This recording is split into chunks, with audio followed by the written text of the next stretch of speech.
Lundi 18 décembre 2023, Esther et Mardochée. nous vous accueillons de nouveau sur votre chaîne L'Aventure dans la Parole. Et nous sommes heureux de vous souhaiter la bienvenue. Que Dieu nous aide, nous ouvre l'esprit, qu'il nous guide dans l'enseignement de sa parole et qu'il nous bénisse. Nous vous invitons à participer avec nous en likant, en vous abonnant si ce n'est pas encore fait, laissez-nous des commentaires et surtout partagez le lien avec tous vos contacts. Le texte à mémoriser que nous vous invitons à dire avec nous se trouve dans Ésaïe chapitre 49, le verset 6. Je t'établis pour être la lumière des nations, pour porter mon salut jusqu'aux extrémités de la terre. Dans les endroits du monde où le gouvernement n'autorise pas les activités confessionnelles, comment vivre et exprimer sa foi?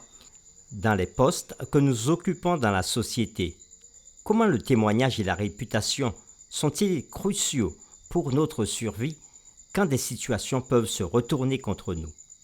Les réflexions de cette semaine nous aideront à répondre à ces questions et aujourd'hui, nous le ferons avec la séquence Devant un tribunal étranger. Finalement. Après la chute de Babylone et la montée de l'empire médo-perse, de nombreux Juifs étaient retournés sur leur terre ancestrale. Mais ils n'étaient pas tous retournés.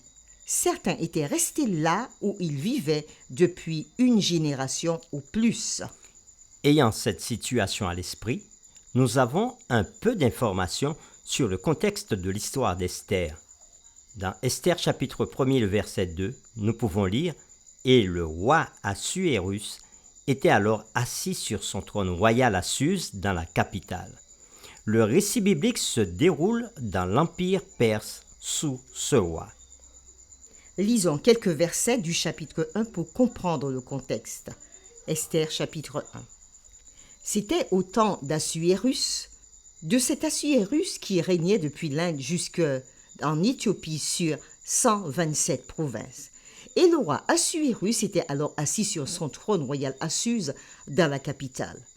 La 3e année de son règne, il fit un festin à tous ses princes et à ses serviteurs. Les commandants de l'armée des Perses et des Mèdes, les grands et les chefs des provinces furent réunis en sa présence.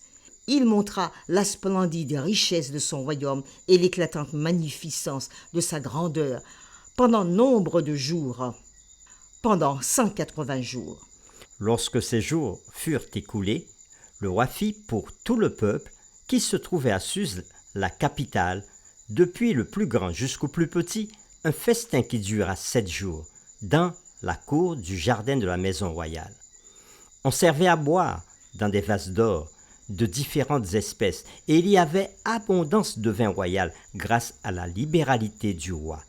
Mais on ne forçait personne à boire, car le roi avait ordonné à tous les gens de sa maison de se conformer à la volonté de chacun. La reine Vasthi fit aussi un festin pour les femmes dans la maison royale du roi Assuérus. Au verset 10, il est dit « Le 7e jour, comme le cœur du roi était réjoui par le vin, il ordonna à Méhuman, Bista, Arbona, Bika, Abata, Sétar et Carcas, les 7 eunuques qui servaient devant le roi Assuérus, d'amener en sa présence la reine Vasthi, avec la couronne royale pour montrer sa beauté au peuple et aux grands, car elle était belle de figure. Mais la reine Vasthi refusa de venir quand elle reçut par les eunuques l'ordre du roi, et le roi fut très irrité. Il fut enflammé de colère. Alors le roi s'adressa aux sages qui avaient la connaissance des temps, car ainsi se traitaient les affaires du roi devant tous ceux qui connaissaient les lois et le droit. « Quelle loi, dit-il, faut-il appliquer à la reine Vasthi pour n'avoir point exécuté ce que le roi Assuérus lui a ordonné par les eunuques ?» Memucam répondit devant le roi et les princes. « Ce n'est pas seulement à l'égard du roi que la reine Vasthi a mal agi, c'est aussi envers tous les princes et tous les peuples qui sont dans toutes les provinces du roi Assuérus. Car l'action de la reine parviendra à la connaissance de toutes les femmes et les portera à mépriser leur mari. Elles diront Le roi Assuérus avait ordonné qu'on amenât en sa présence la reine Vashti, et elle n'y est pas allée. Et dès ce jour, les princesses de Perse et de Médie, qui auront appris l'action de la reine, la porteront à tous les chefs du roi. De là, beaucoup de mépris et de colère. Si le roi le trouve bon, qu'on publie de sa part et qu'on inscrive parmi les lois des Perses et des Mèdes, avec défense de la transgresser, une ordonnance royale d'après laquelle Vashti ne paraîtra plus devant le roi Assuérus, et le roi donnera la dignité de reine à une autre qui sera meilleure qu'elle. L'édit du roi sera connu dans tout son royaume, quelque grand qu'il soit, et toutes les femmes rendront honneur à leur mari, depuis le plus grand jusqu'au plus petit. Au verset 21, cet avis fut approuvé du roi et des princes, et le roi agit d'après la parole de Memucam. Il envoya des lettres à toutes les provinces du royaume, à chaque province selon son écriture et à chaque peuple selon sa langue. Elle portait que tout homme devrait être le maître dans sa maison et qu'il parlerait la langue de son peuple. Dans le chapitre 1, nous avons vu que la reine Vashti tomba en disgrâce auprès du roi, ce qui l'amena à chercher une autre reine qui remplacera la reine Vashti défavorisée en ce moment. C'est dans ce contexte qu'Esther et son oncle Mardoché apparaissent pour la première fois. Nous vous invitons à lire Esther chapitre 2, les versets 1 à 9, et nous répondrons à cette question. Que nous disent ces versets sur la situation de Mardoché et d'Esther? Nous lisons Esther chapitre 2, les versets 1 à 9.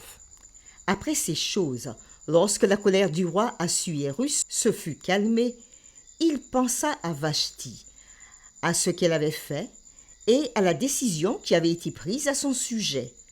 Alors ceux qui servaient le roi dirent: Qu'on cherche pour le roi des jeunes filles, vierges et belles de figure, que le roi établisse dans toutes les provinces de son royaume des commissaires chargés de rassembler toutes les jeunes filles, vierges et belles de figure, à Suse, la capitale, dans la maison des femmes, sous la surveillance d'Égée, eunuque du roi et gardien des femmes, qui leur donnera les choses nécessaires pour leur toilette, et que la jeune fille qui plaira au roi devienne reine à la place de Vashti.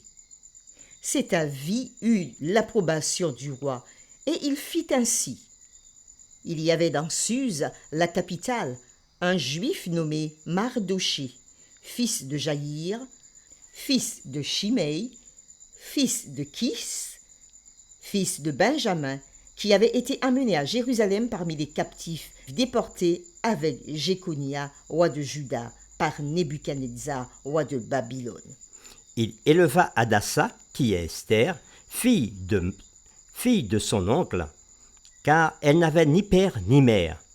La jeune fille était belle de taille et belle de figure.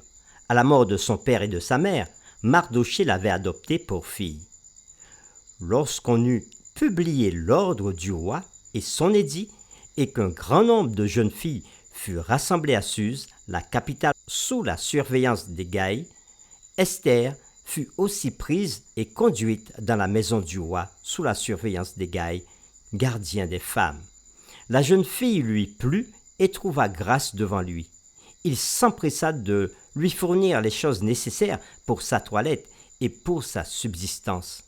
Lui donna 7 jeunes filles choisies dans la maison du roi et la plaça avec ces jeunes filles dans le meilleur appartement de la maison des femmes.